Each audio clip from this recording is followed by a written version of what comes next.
दोस्तों, आज आपके लिए मैं एक ऐसी कहानी लेकर आई हूँ जिसमें आप पढ़ेंगे कितनी कठिनाइयों के बाद भी नायक ने अपने लक्ष्य को प्राप्त कर ही लिया।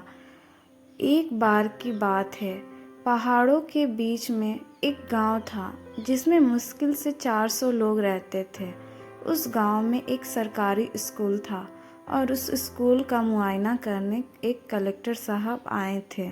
स्कूल को अच्छे से देखने के बाद कलेक्टर ने बच्चों को एक जगह बुलाया और उनसे सवाल की कि वह क्या बनना चाहते हैं और उनको क्या समस्या है।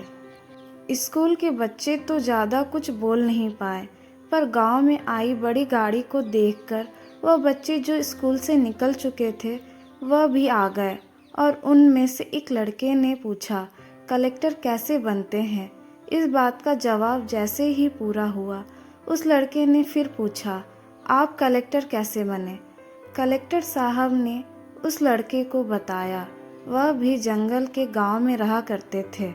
पढ़ने लिखने के बहुत साधन नहीं थे, फिर भी दिन रात पढ़ाई में लगे रहते और लकड़ियां बेचकर घर का गुजारा करते थे। एक दिन हमारे गांव में भी कलेक्टर साहब आए, तभी मैंने अपना लक्ष्य बना लिया था कि मैं भी एक दिन कलेक्टर बनूंगा। फिर क्या, मन में लक्ष्य को लेकर मैं गांव से निकला, शहर में पढ़ा और काम किया और दिन रात मेहनत की। फिर भी मेरा सिलेक्शन नहीं हुआ। मैंने हार नहीं मानी। दूसरी बार मैं और मेहनत की और अपनी गलतियां को सुधारा। जब मुझे लगा इस बार मैं पक्का सेलेक्ट हो जाऊंगा, पर मैं फिर फेल हो गया।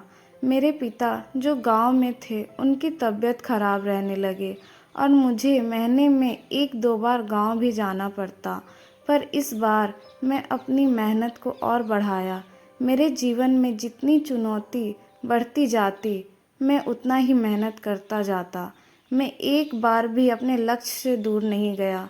मैं निरंतर पढ़ाई करता और जितना हो सकता था मैं अपने घर वालों की मदद भी करता। इस बार मुझे पूरा विश्वास था कि मैं निकल जाऊंगा और हुआ भी ऐसा ही। इस बार मैंने एग्ज़ाम निकाल लिया और मेरी मेहनत ख़त्म नहीं हुई। इसके बाद 2 एग्ज़ाम और निकालने होते हैं। पहले एग्ज़ाम के बाद मेरे पिता का देहांत हो गया।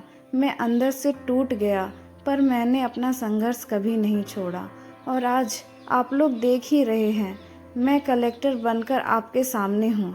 कलेक्टर साहब की बात सुनकर सभी बच्चों में पढ़ाई का जोश भर गया और सब बच्चे कहने लगे, हम भी कलेक्टर बनेंगे। हमें इस कहानी से यह शिक्षा मिलती है, चाहे जो हो जाए हमें अपने लक्ष्य से नहीं भटकना चाहिए।